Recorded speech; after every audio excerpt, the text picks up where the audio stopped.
those of you who asked for longer episodes, here's Season 3, No Stops, All Stories. Follow me for the year 2012 on Mine, Missing Murdered, Unidentified in New England. July 8th, 2012. In Dracut, Mass. On July 8th, 2012, boaters spotted a body near 197 Haverhill Street, Merrimack Ave, Route 110, at 11:30 to 11:40 a.m. The deceased was a light-skinned white or Hispanic male with red body hair, with an average build. The police couldn't pin down the man's age or if he was injured before or after entering the water, and those injuries are undeclared.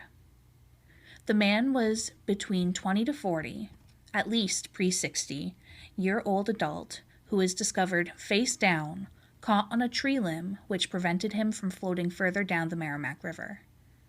The man had been in the water for a while, not just hours.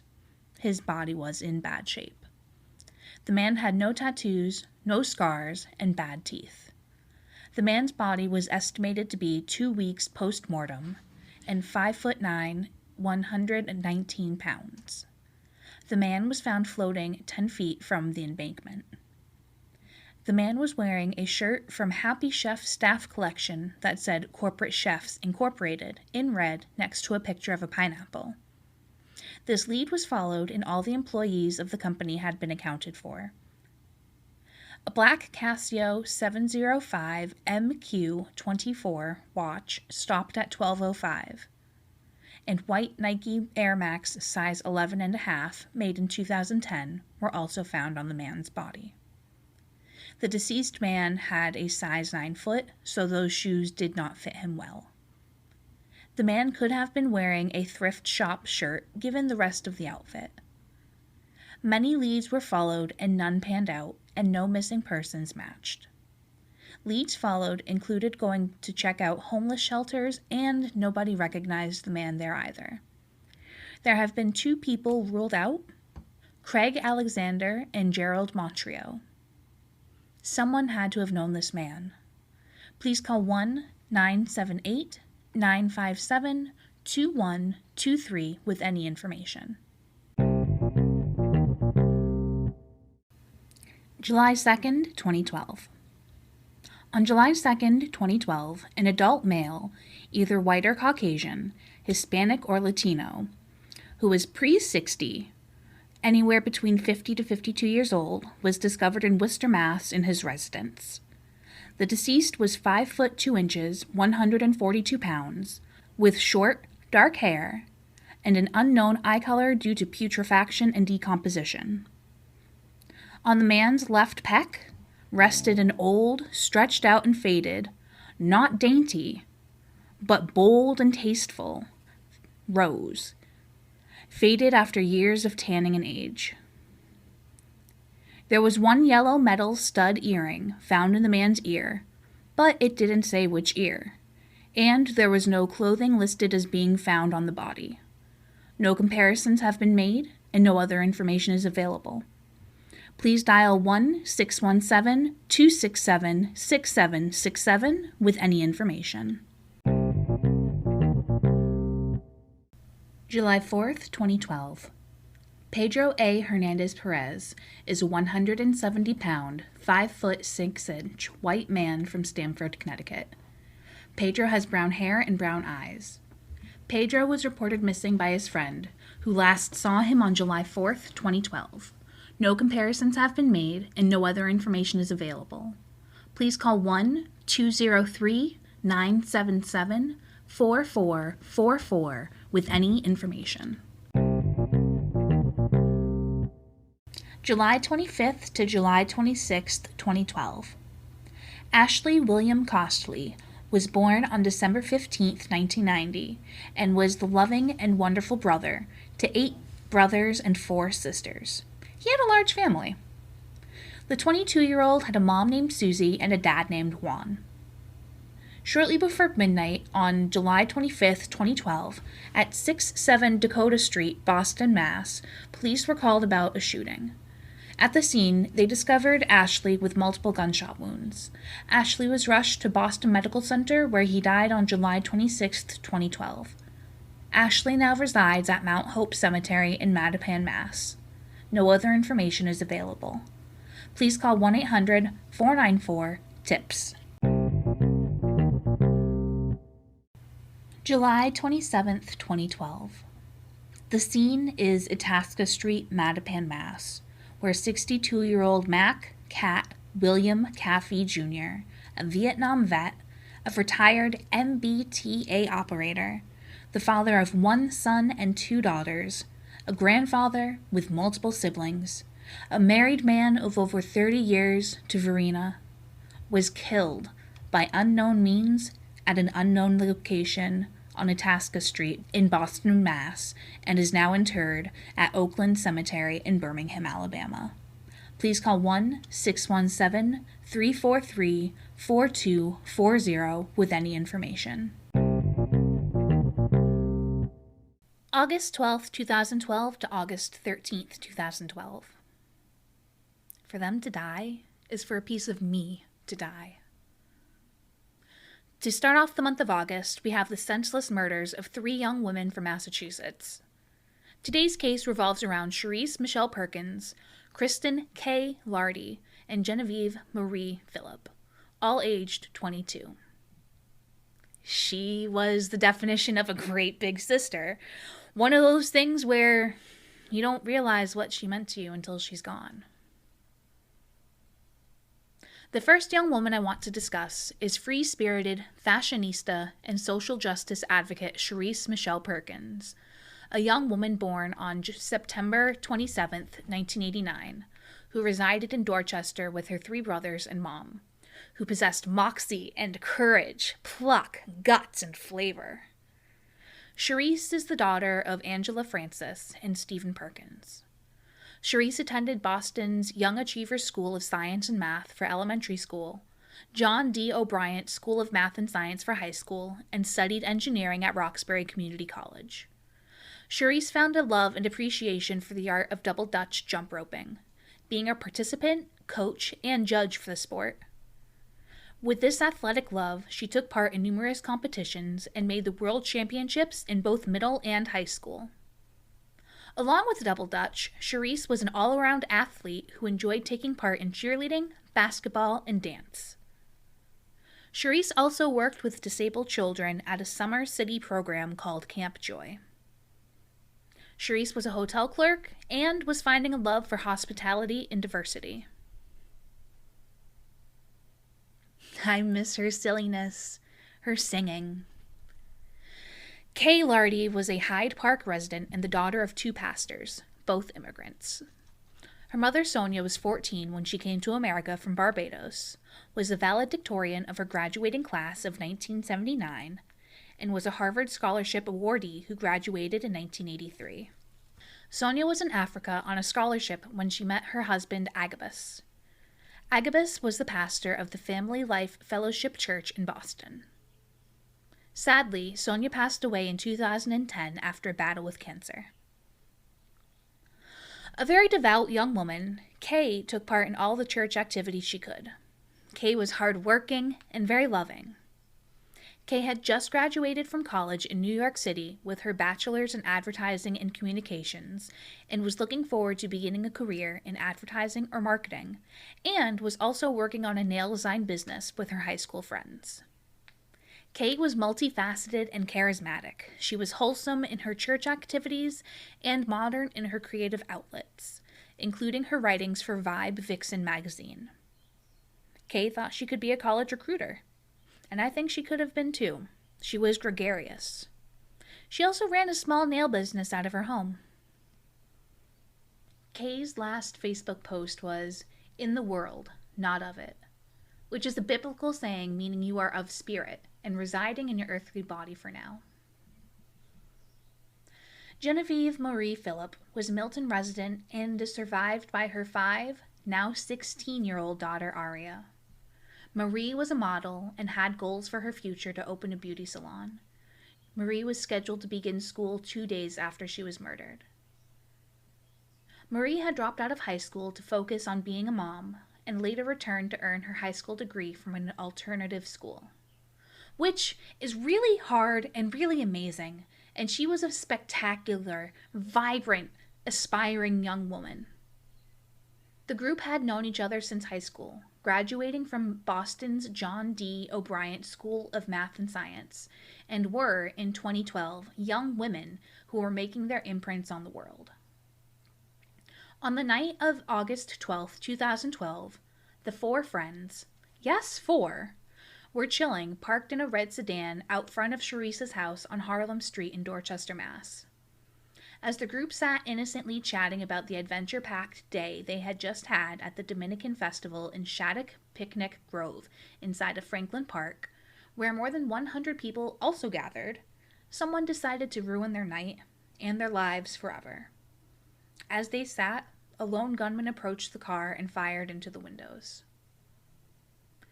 The evening of August 12, 2012, as Kay's dad was at a friend's house, he had a very strong urge to see Kay.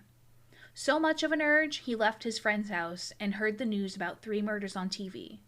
But he didn't think anything of it until the morning came and Kay was still gone. Only then did he begin to piece together the information he had heard. Moments later, the police knocked on the door to confirm his worst fears. Pastor Lardy says he forgives his daughter's murderer. Sherese's brother, Christopher, heard the gunfire in front of 36 Harlem Street, called to warn his mother that, quote, someone's been fucking shot, and that he had heard 5 bangs. Angela, Sherese's mom, who was out with friends prior to the phone call, was unable to get back to the shared home on Harlem Street due to police presence. Sherese Perkins has become another martyr in the cause for peace, said the Reverend John Borders, the senior pastor at her local church. He said that Sherese has become a catalyst for change and that it's time for the community to come forward. According to Angela, Sherese's mom, Sherese was just really starting to live her life. 1,000 plus people attended Sherese's funeral, and many were dressed in her favorite color, purple. In honor of his slain sister, Christopher doubled down in school to achieve more in his sister's honor. Christopher also reminded people that Sherese isn't a victim or a statistic. She's a person. She's a human, and she was loved, and still is. Police said that the attack was targeted at one of the women, though they declined to name who, emphasizing that the target was as much a victim as the rest, regardless of her gang affiliations, which I agree with and appreciate the police for reiterating. Kay and Sherese died on August 12th, which was Kay's dad's 55th birthday, and Marie died on August 13th, suffering from at least 7 gunshot wounds. The 4th woman remains unidentified for her safety, as she was shot in the leg, survived, and has become very nervous, traumatized, and has gone through a lot of emotional issues due to this horrible event. Services for Kay were held at Jubilee Christian Church. Sherese's service was held at Morning Star Baptist Church, and Sherese is now buried at Mount Hope Cemetery. The following is a comment that I found on an online page discussing the case. It is the only reference to the sorts of gang activity that the women are tied to, and it is not discussed in any references who the police think the woman with the gang ties was. Again, take this comment with a grain of salt, as it is the only resource linking the women to gang affiliation. There is a very strong rumor that one of these girls was a stick-up girl, a girl who was a front and a tease for her friends to lure young men to be robbed of their money and jewelry or held for ransom. Some people are saying that all of them had made some money from the ventures. A resentful and vengeful victim of one of the young ladies rode up on them and showered the car with gunfire. If this is true, the gossip mill should serve as a warning for young people, particularly young women, that they need to be very careful of the companions they keep or the crimes they commit. There are ramifications. WCVB News out of Boston reported a tie to the Columbia Point Dogs, who were, at least at the time, the largest, most feared, and influential gang in Boston, U.S. Attorney Ortiz was quoted as saying. In the aftermath of these murders and the maiming of the unknown woman, the community has rallied over the years and have done their part in response to the murders by relaying information to the police and speaking up about the shootings. Even hardened gangbangers saw the injustice of the murders of these 3 women, making it appear that even bad guys won't stand for this kind of activity. Some people, though, are still not willing to talk, and in terms of not being willing to talk, quote, "Get that language about snitching out of your vocabulary. It means absolutely nothing. What that means is, allow our kids to die. Allow our children to die because you don't want to say, look, I saw a red and blue car go down the street." In this case, if there were any witnesses, they would have seen a white SUV with a black top and halogen lamps and fog bulbs. That was captured on camera fleeing the scene. The vehicle is thought to be a newer model, white, 2012 or before, Saturn Vue or Chevrolet Captiva. Since the murders, Sharice's mom walks in a 6.8-mile Mother's Day Walk for Peace held by the Louis D. Brown Institute of Peace that generally goes from Dorchester to Boston City Hall. Angela also judges the annual Jump into Peace Double Dutch Community Celebration, which is a peace movement aimed at girls in sisterhood and athleticism. Featured at the Double Dutch competitions are the Roxbury Rope Burners, the team that Sharice and Angela headed, who still compete with new rosters of hopeful and vibrant young women aboard. In honor of the 3 slain women, the KMS Scholarship Fund was developed as a 501c3 corporation who helps to financially support the undergraduate studies of 3 motivated students who recognize the power of education and have the desire and courage to grow. Their goal is to annually award 3 John D. O'Brien School seniors with college scholarships. Remember, y'all, snitching is an act of betrayal, but the truth is a moral obligation. So if you know what happened to these or any of the other people I have covered, please expose the darkness and say their names by reaching out to 1-800-494-TIPS or 1-617-343-4470.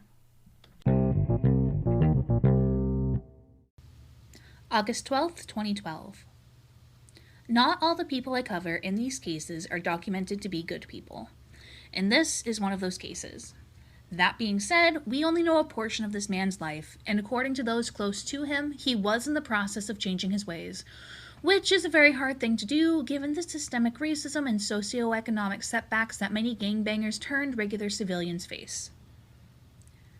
Jamal Allen, street name Natural, his 25-year-old nephew Roderick Allen, street name Rah Rah, and another man, Antoine Fields, street named Twix, stood accused of murdering Angelo Henderson, Jason Jenkins, and Anthony Williams, innocent people sitting in a minivan in 2004. Jason and Anthony were sitting, talking to Angelo, when someone shouted, "Shoot them all," and then Twix, Natural, and Rah Rah came out of nowhere and began shooting. Jason and Anthony died where they sat, and Angelo made it a little ways before collapsing to the ground. What led to this slaughter was a tragic misunderstanding. Twix, Natural, and Rah Rah were at a party when a friend came in who had been shot in the face and shoulder. The 3 men rushed off to attack the rival gang with guns over on Floyd Street, who they thought were responsible. In this case, Jason, Anthony, and Angelo being their targets. In the end, it turns out that Jason, Anthony, and Angelo were innocent. 5 years of investigation led to charges being filed against both of the Allens and Field, who all pled not guilty to the charges. And ultimately, the charges for this set of 3 murders were dismissed due to 2 key witnesses dying, one by natural causes, the other by losing their life in a fight in Lewiston, Maine.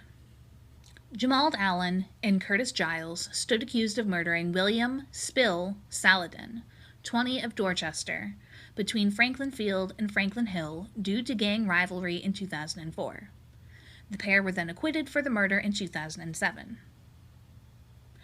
Also in 2007, Jamald stood accused of murdering a man by shooting him in the back of the head in the Franklin Hill Projects. Jamald Allen was born on August 5, 1978, and on August 12, 2012, someone shot him multiple times and killed him at a party on Canterbury Street in Roslindale, Mass. At 3 a.m. 2 others were shot as well, and 1 person drove themselves to the hospital. Significant ballistics evidence was obtained, but led to no arrests. The murder of Jamald is not thought to be tied to any past murder charges, and it is unsure if Jamald was the intended target that fateful evening. Someone who might have held answers to that question was Burrell Ramsey White, who was gunned down himself by police in a contested shooting prior to discussing the Canterbury Street murder. Please call Roslindale PD at 1-617-343-4560 with any information. August 17, 2012. The bone of an adult human between the ages of 36 to 60 was discovered in the grass above a sand dune in Old Orchard Beach, Maine. No other information is available, and no comparisons have been made.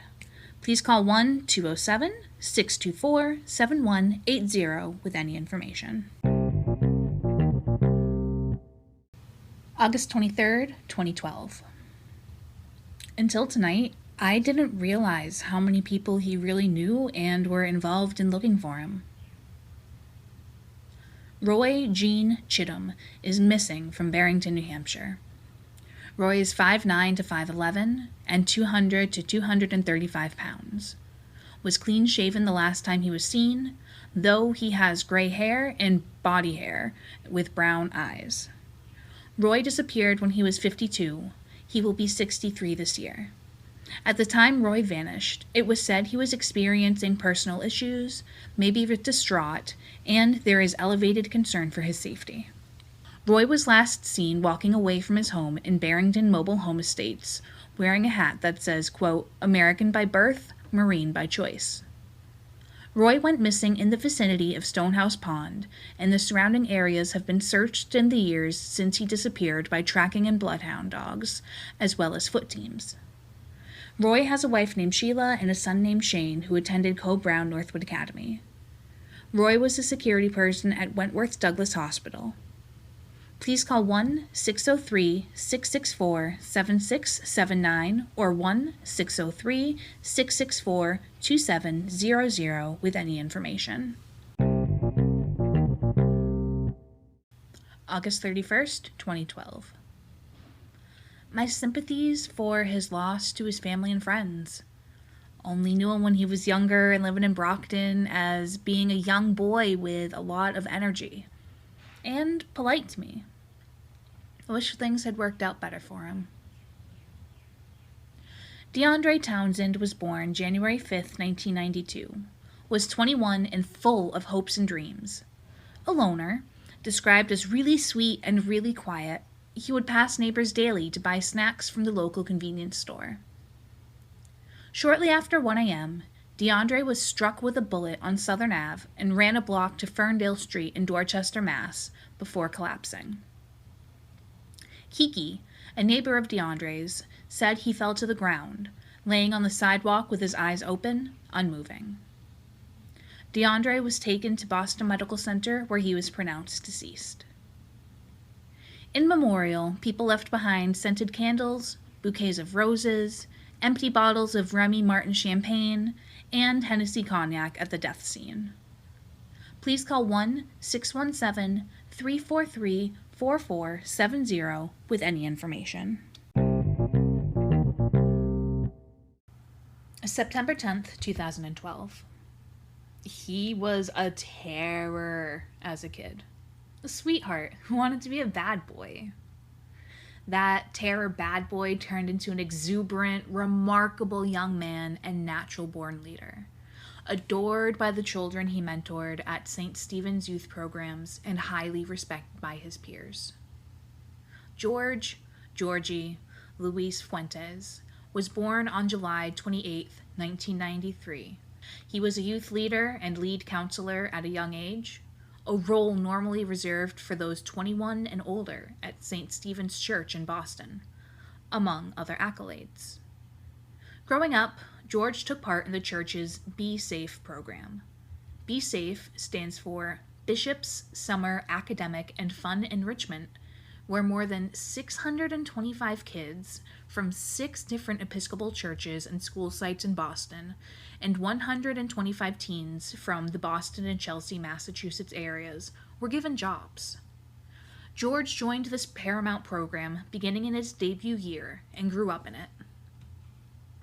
George was a sneaker connoisseur who had style, and a mom named Myrna, 3 brothers named Carmelo, Jonathan, Jasmine, and a sister named Alcimaris. George held the family together. He was the peacemaker of the family, who often spent time being the role model and mentor to his 7 and 5, now 19 and 16-year-olds nephews, Elias and Louise. George enjoyed basketball, video games, MMA, being with friends, was a lover of food, and a culinary arts student. George was part of JROTC, Junior Reserve Officers Training Corps, at Madison Park Technical Vocational School, where he graduated high school from. George earned a scholarship to college, though he wanted to join the Marines. George was also a caterer at Fenway, which is where the Boston Red Sox baseball team calls home. On the evening of September 10th, 2012, Mattapan police officers responded to a call of shots fired and a 19 or 20-year-old shot at 57 Wheatland Ave, Dorchester, Mass.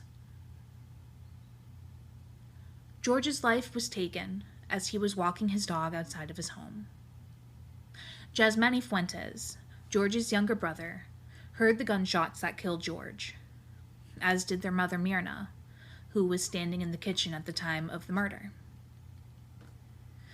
Myrna ran outside and found George.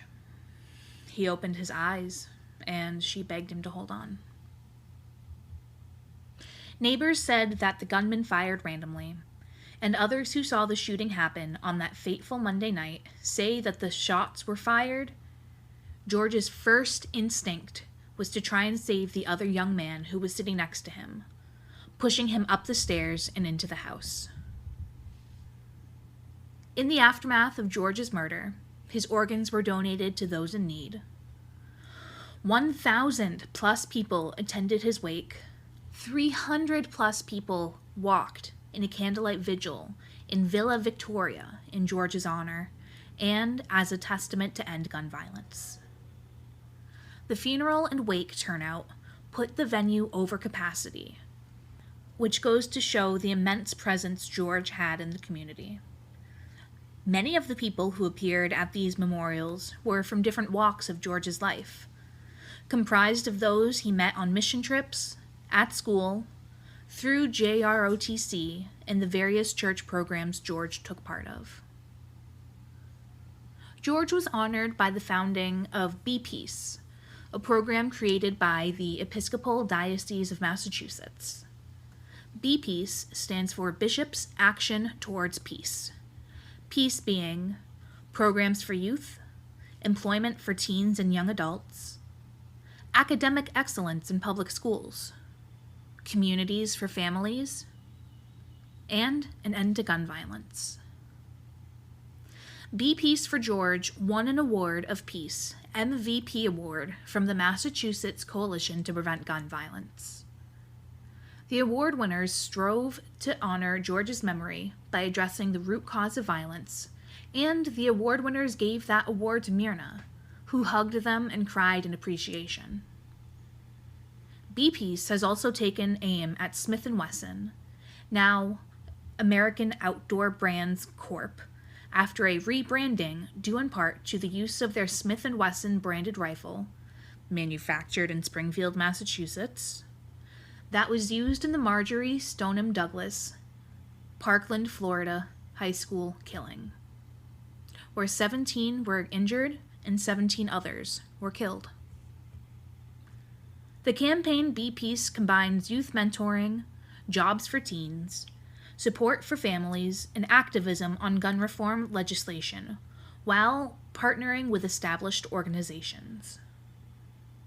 Be Peace utilizes a youth-led and adult-supported method of helping the community, who focus on prevention and not intervention. Be Peace hosts projects in the park, including cleanups, murals, sports lessons, peace walks, and dances. Be Peace wants meaningful gun reform, in particular for stronger penalties on gun trafficking to keep guns from entering the community, and a moratorium on high-powered guns like AR-15s to help thwart gun violence, like the Parkland, Florida shooting. Another initiative tied to George is Do Not Stand Idly By, an anti-gun violence initiative via Better Safety Technologies. Be Peace is housed under St. Augustine and St. Martin on Lenox Street in Boston. Jasmine Fuentes keeps his brother's memory alive through his work with kids and says that you can tell when something's wrong. They'll be quiet or acting out and trash talking. I find that if you just take the time to build a bond with the kids, they'll open up to you, which is sage advice for such a young man.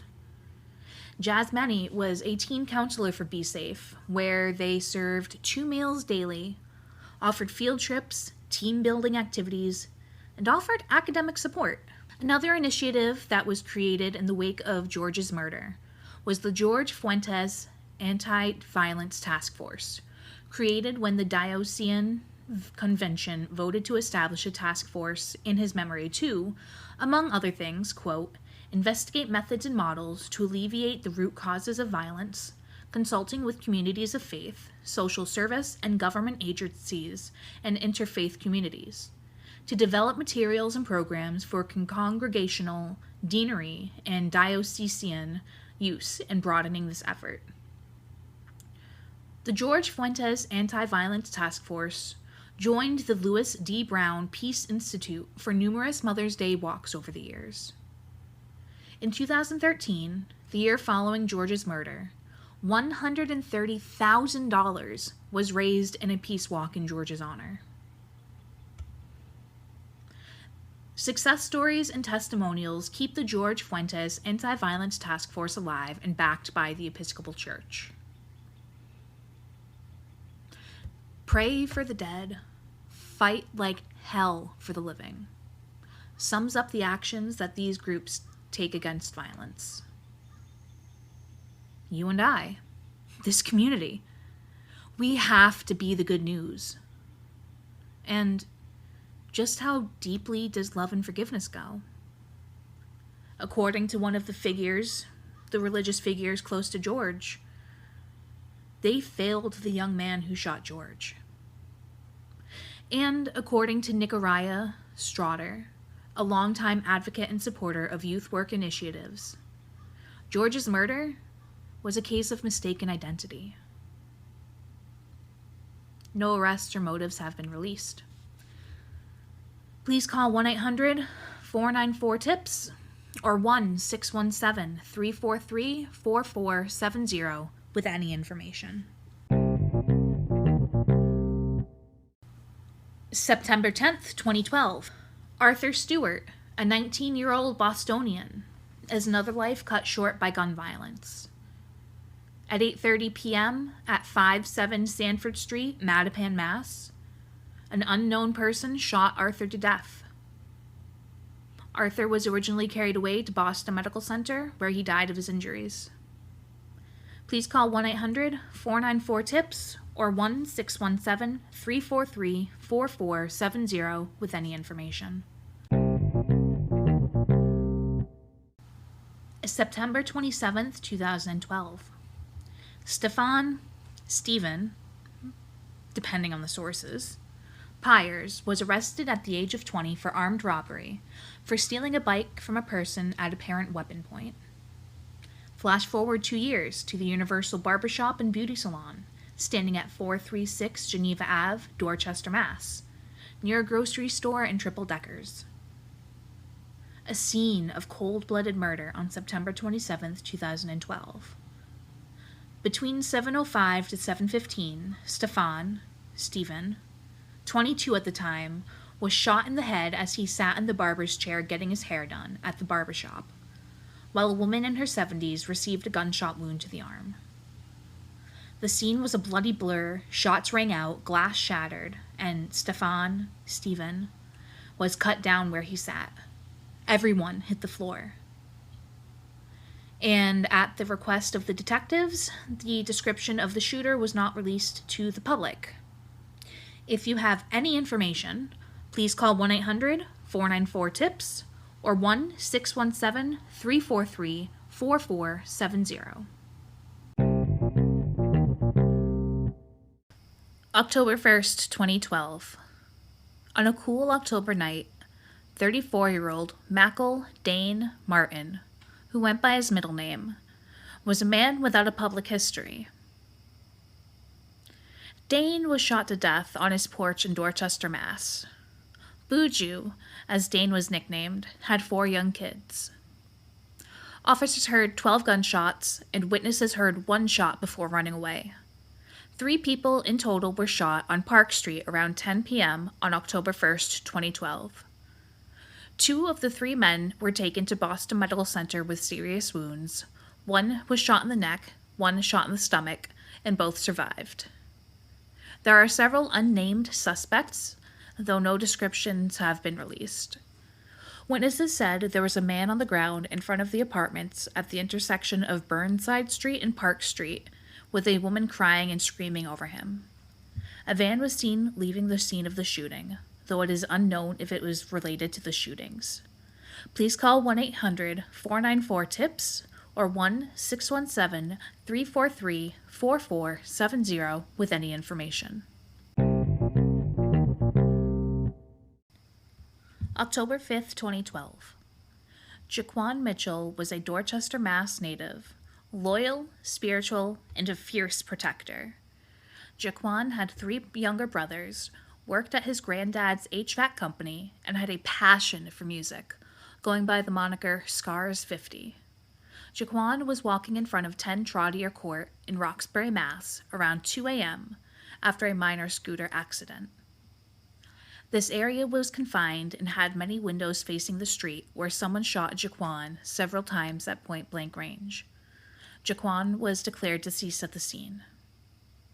Jaquan was gunned down near the Roxbury housing projects. There were many witnesses, but no one has come forward. Why are you afraid to tell on a coward? Once Jaquan was murdered, at his funeral, friends brought his CDs to show Scars 50 talent and how good he was. Jaquan's mom, Savon, became best friends with Tanelia Gilmore, one of Jaquan's best friends, who later became Savon's rock. Please call 1-617-343-4470, 1-800-494-8477, or message BPD homicide at pd-boston.gov with any information. October 22nd, 2012. He would always be so protective whenever he would see me and tell me that if any man messes with me, he will handle him. That's one way that Jonathan Lorquette was described. Jonathan was the father to at least 1 child, the partner to a very devoted young woman, and an uncle to at least 1 child. Jonathan, son of Louis and Marie Lorquette, was only 25 when he was murdered. Prior to his murder, he had volunteered information to the police department in Myrtle Beach in cooperation with the slaying of Marcus Nelson, an investigation where Jonathan was a witness and a person of interest. Marcus was murdered by a person in a white 4-door vehicle by 2 black males, 1 female in a white t-shirt wearing a red backpack or red purse, the other wearing a white glove. Jonathan's murder.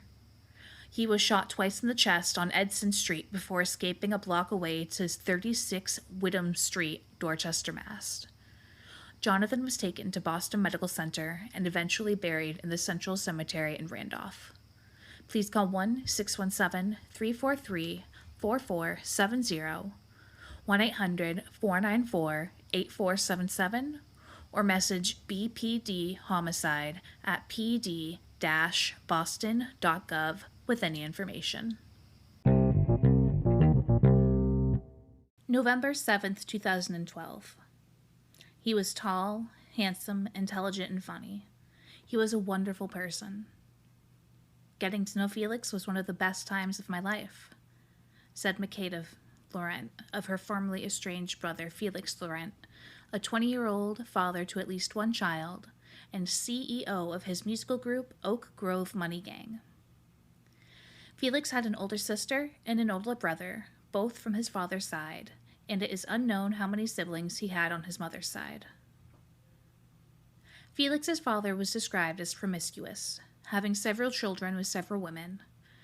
Their father was also once incarcerated for a 6-year stint for an undisclosed crime in North Carolina.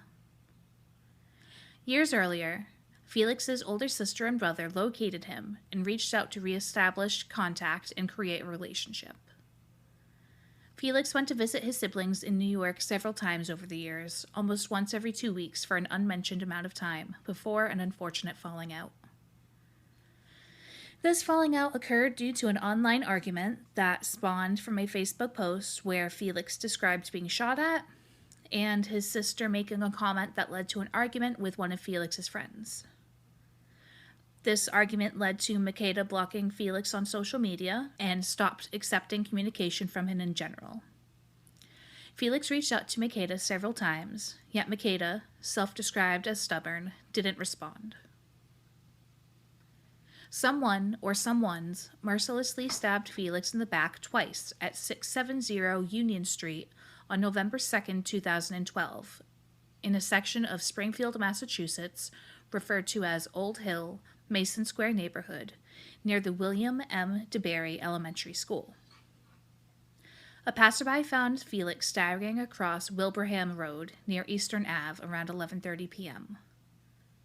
The caring passerby brought Felix to the Mercy Medical Center via their car rather than wait for an ambulance. Felix was transferred to Bay State Medical Center, where he stayed for 5 days before being discharged for insurance-related reasons. Felix was discovered deceased by his uncle around 11 p.m. on the couch of his uncle's house on Oak Grove Ave 8 hours after his release from Bay State Medical Center, where he again was discharged for insurance-related reasons on November 7th, 2012. That makes me angry. Healthcare is a basic human right. Felix's stabbing was originally being investigated as an assault and became a homicide investigation once Felix died of his stab wounds. Makeda learned of her brother's death through her aunt's Facebook page. In the wake of Felix's murder, Makeda dedicated herself to Brooklyn Adult Learning Center to make life better for her and her children. Please call 1-413-787-6355 with any information. November 18th, 2012. A death certificate has been issued for Captain Jean-Francois Fraudier, a man who was always connected to the sea, whether lifeguarding and racing hydroplanes as a teenager in Darien, Connecticut, or as a young man scuba diving in Mexico, or as a commercial lobster diver and fisherman on the Outer Cape. Jean's life took many turns. Jean was described as tall and lanky with a big heart and an easygoing nature. Genius, as his friends called him, due to his curiosity and problem-solving skills, was a husband, father, grandfather, and a hard-working, devoted family man. Jean graduated from Boston University and was successful in the Boston Stock Exchange. Jean also took a chance at real estate and bought and ran a bed and breakfast called the Gifford House Hotel, where he met his future wife, Lori. Jean was a lobster diver prior to a decompression injury that ended that career. I'll be honest, Sometimes it's black, swirling death down there. But on those cold, miserable days where there's no sunlight, Jean would just dive right through. Jean was roughly 200 pounds, had an orthopedic rod in his right leg, and a surgery scar on his right leg from a fracture. Jean had brown, green, hazel eyes, and had medium-length brown hair. Jean was a notable face at Macmillan Pier. Jean was lost at sea on November 18, 2012. Alone aboard the Twin Lights boat with his first mate Eric Rigo, the boat capsized as the dredge got caught up in the lobster gear. Captain Jean Fraudier went down with the ship he was trying to untangle from the traps of another lobsterman. Eric was found clinging to the hull of a boat nearby, and a vessel quickly emerged to assist. Due to the depths in the current, the Twin Lights boat could not be recovered and lies 200 feet below the surface. One of Captain Fraudier's feet were recovered from the surrounding scene, and other bones may be recovered in Wellfleet, Massachusetts. In the aftermath of Jean's disappearance and likely death, all donations went to his daughter, Annalise, to continue her education, and gear from the Twin Lights boat has occasionally washed ashore. Please call 1-617-267-6767 if you discover any bones in the Wellfleet, Massachusetts beach area.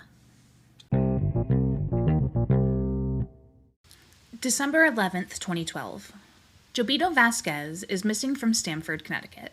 His date of birth is unknown, but he was 24 when he vanished from his half-brother's home on December 11th, 2012. The loss of the brothers' shared father sparked great sadness within Jobito. Jobito's half-brother set up the couch in his home for Jobito to stay, but when he checked on him in the morning, the couch was empty and Jobito was nowhere to be found.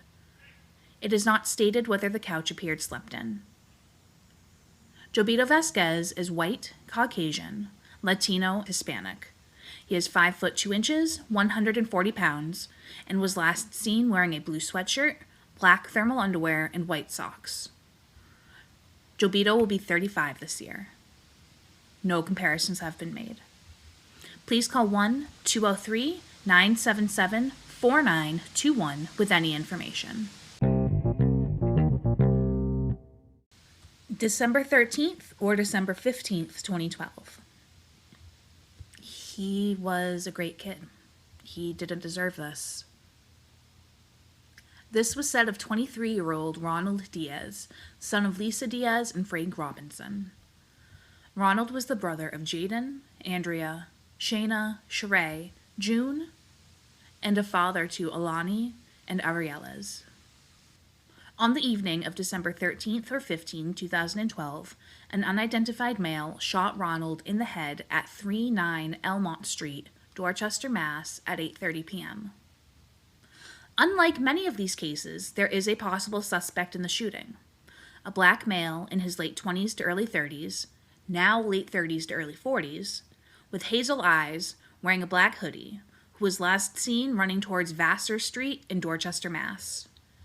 Please call 1-617-343-4470, 1-800-494-TIPS, or text TIP to 27463 with any information. December 12th, 2012. Wallace and Wayne are presumed lost at sea, yet their stories should still be shared as they are still counted as missing.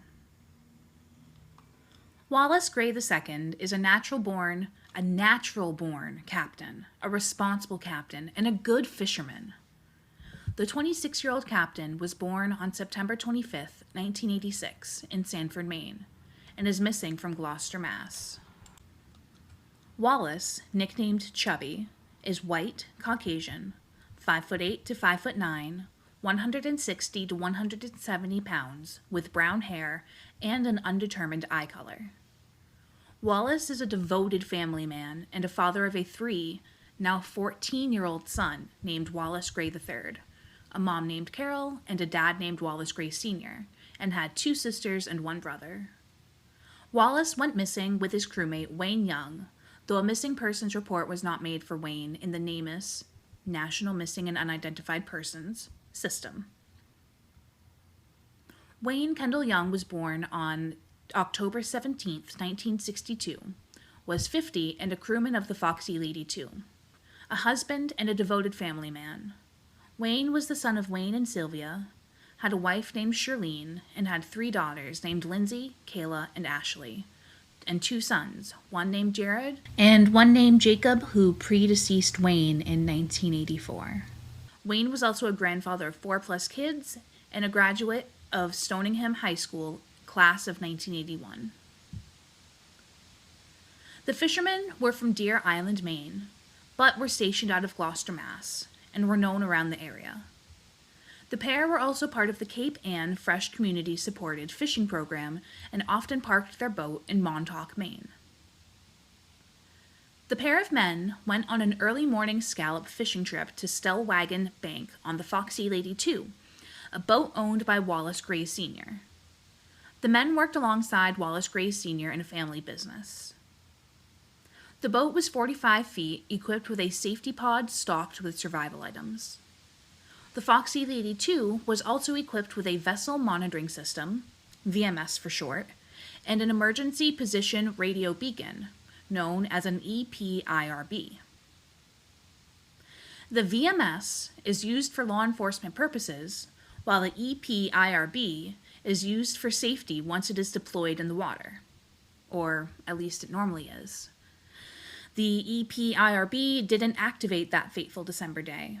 Wallace Gray Sr. said that the EPIRB and the VMS should be used for safety measures more so than they really are. On that fateful December day when they went missing, the pair went scalloping. The National Weather Service had issued a small craft advisory for coastal waters that day, calling for seas of 3 to 5 feet with sustained winds of 10 to 15 miles per hour and gusts up to 30 miles per hour. Conditions were worse farther offshore, making many think that the boat must have gone down fast and unexpectedly if the fishermen didn't even have time to send a distress signal or make a call on a cell phone. The weather in Massachusetts Bay was reasonably good on that Saturday, but it started to deteriorate on Sunday. By Monday, the weather conditions in the search were poor, with 10 to 12-foot seas and east-northeast winds of 20 knots.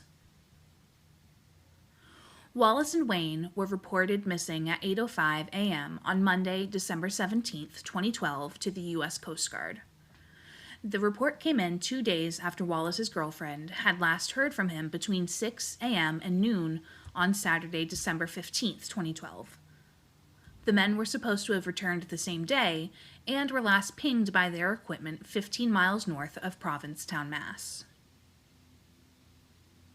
In the searches for the 2 men, 2,800 square miles were searched, and there was no sign of the pair of fishermen.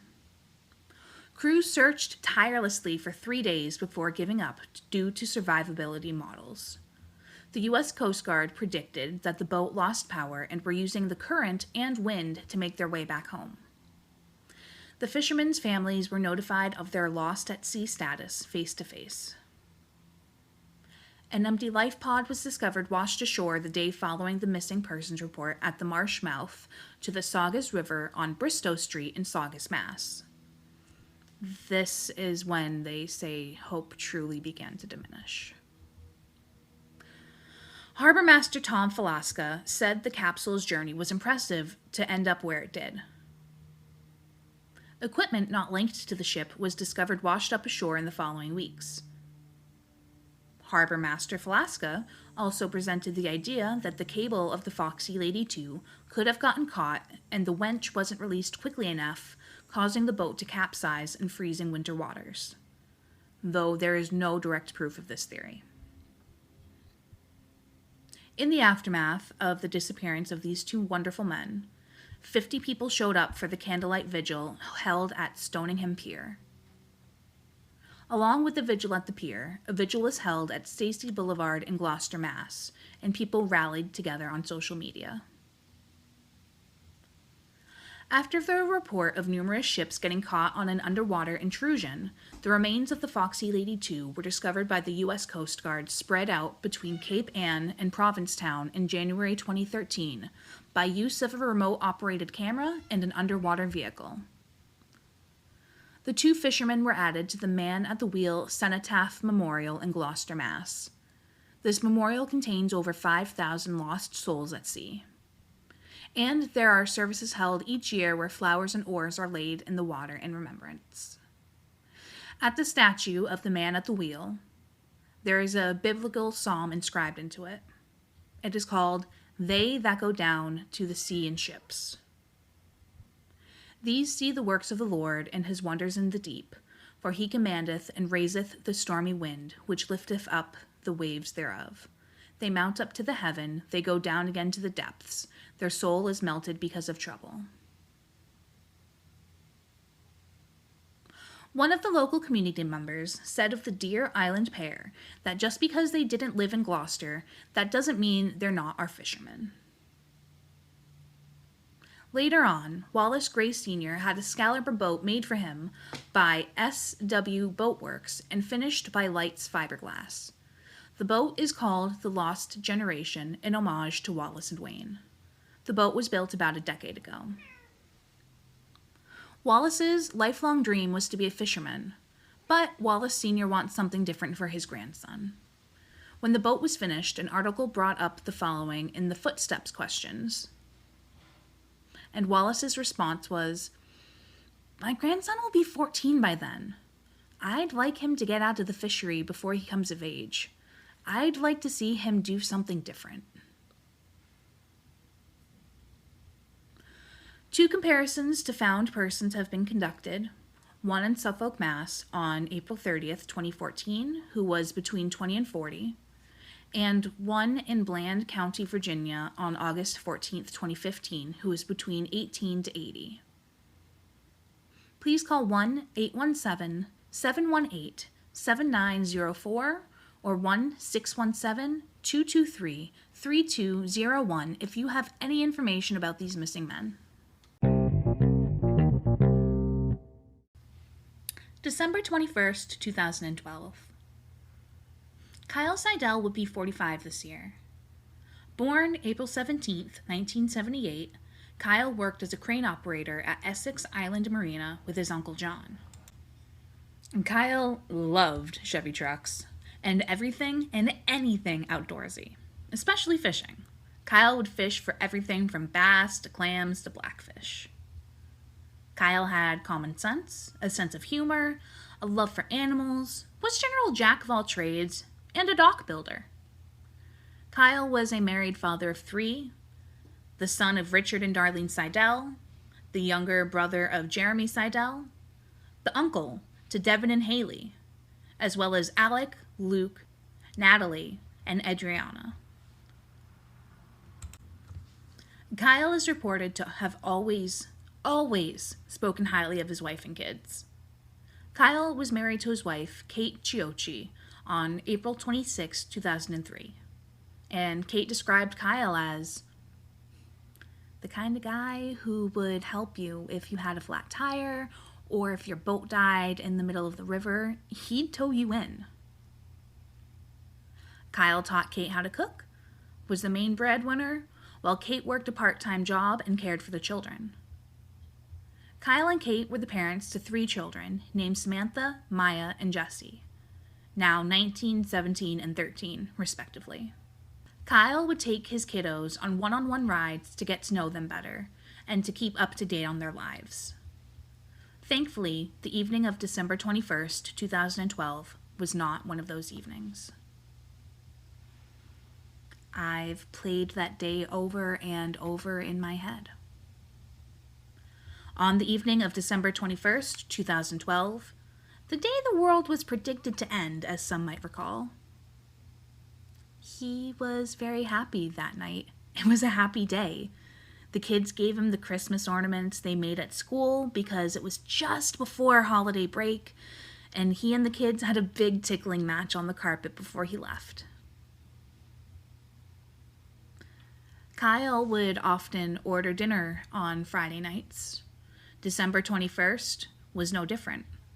Kyle ordered spare ribs, beef teriyaki, sweet and sour chicken, and chicken lo mein with vegetables from the Lucky Inn Chinese restaurant at 7:49 p.m., located at 40 Boston Road in Waterford, Connecticut, part of the Benny's Shopping Plaza.